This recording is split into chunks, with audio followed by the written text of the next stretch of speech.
All right, let's dive into the world of prostate health. Today we're taking a different approach. Oh, how so? Well, think of it like we're listening in on a real conversation, a checkup between a doctor and a patient dealing with an enlarged prostate. Sounds interesting. Kind of like eavesdropping with an expert, which is us, I guess, to help break it all down. Exactly. We'll pull out the most important bits and add some insights along the way. What I found fascinating about this particular conversation is that the patient was incredibly well prepared. You mean they came in with like specific questions ready to go? Totally. Clearly did their homework and wasn't afraid to dig deep. I think it's a great reminder that being an active participant in your healthcare can make a big difference. Absolutely, I couldn't agree more. And this isn't some rare condition we're talking about. This issue affects millions of men globally. It's true. It's a massive issue. And the doctor in this conversation mentioned that BPH, or benign prostatic hyperplasia, gets even more common as men get older. Yeah, by the time they hit their 80s, a huge percentage, like 90%, might be dealing with it. And while it's not cancerous, it can really impact your quality of life. So for anyone listening who's like, wait, what is BPH? Let's rewind a bit and explain what's going on. Sure. Imagine the prostate gland, like a walnut, sitting right at the base of the bladder. Okay, I'm picturing it. Now, with BPH, that walnut starts to grow, slowly enlarging and pressing against the urethra. That's the tube that carries urine out, right? Exactly. And that pressure from the enlarged prostate is what causes all those frustrating symptoms. Like needing to pee all the time. Yes. And having a weak stream, difficulty even getting started, even waking up multiple times at night to go. It sounds so disruptive. It's like trying to water your garden with a kinked hose, right? Perfect analogy. Now, before anyone panics and thinks they need to overhaul their entire life, let's talk about the treatment options that the patient was really interested in medications, specifically alpha blockers. They jumped right into it. They did, and the doctor gave a really clear explanation of how those work. Basically, they relax the muscles in the prostate and bladder neck. This helps urine flow more easily. And get this, the doctor actually named 4 common alpha blockers. Oh, really? Which ones? Tamsulosin, alfuzosin, silodosin, and doxazosin. I'm impressed they got so specific. I bet that was helpful for the patient. Did they talk about dosages at all? They did, and the doctor even mentioned that one of the key differences between these medications is how quickly they start working. For instance, tamsulosin, which is also known as Flomax, often kicks in faster than doxazosin, sometimes even within a week. That's super helpful to know. It is. But it's important to remember these are just examples. You should always talk to your doctor to figure out the best approach for you. They'll adjust the dosage and medication based on your individual situation. It's a partnership, for sure. And this conversation was about more than just medication, too, right? Oh, yeah. The doctor made it clear that lifestyle changes can play a big role in managing BPH. Right, because sometimes those lifestyle changes can feel overwhelming. Where do you even begin? Exactly. But the doctor had some really practical advice. Let's start with fluid management. Okay, fluid management. I'm listening. It's pretty simple. You wouldn't water your plants right before bed, would you? No, of course not. Same idea here. Limiting fluids in the evening can help reduce those nighttime bathroom trips. Makes total sense. And it's not just about when you drink, but also what you drink, right? Exactly. The doctor mentioned that caffeine and alcohol can irritate the bladder, which can make BPH symptoms worse. So if you're constantly running to the bathroom, cutting back on those might be a good idea. So we've covered fluids. What about food? I'm guessing there are some dietary changes that can help. Absolutely. We're not talking about depriving yourself, but rather swapping in foods that are better for your prostate. Give me some examples. Think colorful fruits and veggies, packed with antioxidants, fiber-rich whole grains, and lean protein like fish or beans. Okay, that doesn't sound too bad. Right, it's not about saying goodbye to everything you love, but making room for these prostate-friendly superstars. And here's where it gets interesting. There's growing evidence linking inflammation to BPH. So by choosing these anti-inflammatory foods, you might be creating an environment in your body that's less friendly to prostate enlargement. I love that, giving your body the tools to fight back. So we've talked fluids, food. What about exercise? Is it all about hitting the gym? Not necessarily. The doctor highlighted activities like brisk walking, swimming, even yoga as great options for men with BPH. So even moderate exercise can make a difference. That's encouraging. It is.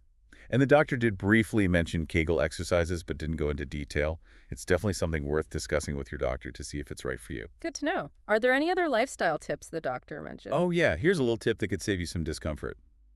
Be wary of over-the-counter decongestants containing pseudoephedrine or phenylephrine. Why? What's wrong with those? Well, they can actually make urinary symptoms worse for men with BPH because they tighten the muscles in the prostate. Oh, that's good to know. It's one of those things you wouldn't necessarily think about. Right. It's like a hidden trap. And finally, we have bladder training. Bladder training, what's that all about? It's kind of like training a muscle. By gradually increasing the time between bathroom trips, you can help your bladder hold more urine, which reduces the frequency and urgency you might be feeling. So all these things, the medications, the lifestyle changes, they're all aimed at managing those BPH symptoms. It seems like the focus of this conversation was primarily on treatment. It was. And while treatment is, of course, essential, there's another crucial aspect we need to talk about. Prevention. Oh, prevention. That's a great point. We often jump straight to treatment without thinking about what we can do to avoid these issues in the first place. Yeah, prevention is key. And the great thing is, a lot of the lifestyle changes we just talked about, eating healthy, exercising, managing weight, aren't just good for BPH, they're good for your overall health too. Exactly. It's like a win-win. You're taking care of your prostate and setting yourself up for a healthier future in general. It really is. But it does make me wonder, the doctor in our conversation didn't really go into detail about other causes of BPH besides age. That's true. They focus mostly on management. So what else do we know about the factors that might contribute to an enlarged prostate? Well, it's definitely more complicated than just age, although that is a big one. It's this mix of genetics, lifestyle, and even things in our environment that researchers are still figuring out. Sounds like a bit of a medical mystery then. Kind of, yeah. But that's what makes it so fascinating. For example, they're looking into epigenetics now. Epigenetics. Yeah, it's like how our environment and choices can actually change how our genes work. Not the genes themselves, but how they're expressed. Whoa, that's pretty mind-blowing. So it's not just about the genes we're born with, it's how our experiences sort of switch them on or off. Exactly. And for BPH, this research is pretty new, but could be really important for understanding the root causes and maybe even developing new treatments. That's interesting. And, it makes me think back to something we discussed earlier about inflammation and BPH. Can you elaborate on that connection a bit more? Sure. So chronic inflammation, it's like this constant low-level irritation in your body. It's increasingly linked to lots of health problems, BPH included. So how does inflammation actually affect the prostate? I'm not really picturing that. Well, one idea is that inflammation can trigger the release of these things called growth factors. Growth factors. Yeah, and those basically signal to the prostate cells to multiply. And over time, that can lead to, you guessed it, an enlarged prostate and all the fun symptoms that come with it. Wow. So it's not just the physical size of the prostate, but what's happening at the cellular level, too. Right, and that's where all those dietary recommendations we talked about come in. Oh, yeah. All those delicious fruits and veggies. Exactly. Things like colorful fruits and veggies, omega-3 rich fatty fish, even spices like turmeric. They all help to fight that inflammation. So we're basically arming our bodies with the tools to fight back against BPH. Exactly. It's about working with your body, not against it. And that brings us back to the importance of being proactive. Right, taking control of our health. And a huge part of that is having open and honest conversations with your doctor. Don't be shy or embarrassed. They've heard it all and they're there to help you. Absolutely. You have to advocate for yourself, ask questions. It's your body, your health. And don't forget, there are lots of resources out there to help you navigate all this. Organizations like the Prostate Cancer Foundation, the Urology Care Foundation, they offer tons of information, support groups, even access to clinical trials. Wow, so there's a whole community out there for support and information. There is. You're not alone in this. Millions of men deal with BPH, and there are amazing healthcare professionals dedicated to helping them live full and healthy lives. It really is a powerful reminder that knowledge is power. The more we understand BPH, the better equipped we are to make good decisions about our health. Absolutely. It's about taking control, being proactive, and working with your healthcare team. So as we wrap up this part of our deep dive, I want to leave our listeners with one final question to think about. We've been talking about internal factors that contribute to BPH, but what about the outside world? The external environment. Yeah. Could things like exposure to certain chemicals, pollution, stress, even play a role in prostate health? It's something to consider as we continue exploring this complex issue. That's a great point. It's a really interesting area to think about. how our environment and health are interconnected. It really makes you realize that there's always more to learn. Exactly. And that's what makes this field so fascinating. There's always a sense of discovery, and we're all on this journey together. You know, it's amazing to think about all the factors that could be involved. We've really gone deep on this one. We have. It's like we've peeled back the layers of an onion, and with every layer, there's more complexity. It makes you realize how much we still don't know, but that's kind of exciting too. I agree. It's like every discovery just opens up a whole new world of questions and possibilities. It does, and I think it reinforces the idea that there's no single answer when it comes to health.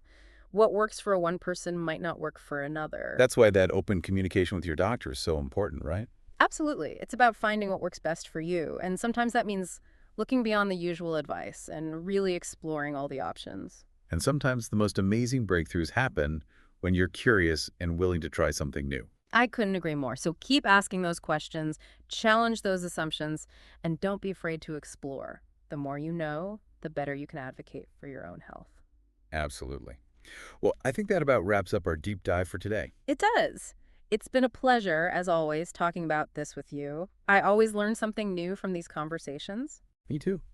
It's amazing what we can uncover when we really dig into a simple conversation between a doctor and a patient. And to our listeners, we hope you found this deep dive informative and empowering. We encourage you to keep learning about prostate health, and remember, knowledge is power. Don't forget to keep those conversations with your healthcare provider open and honest.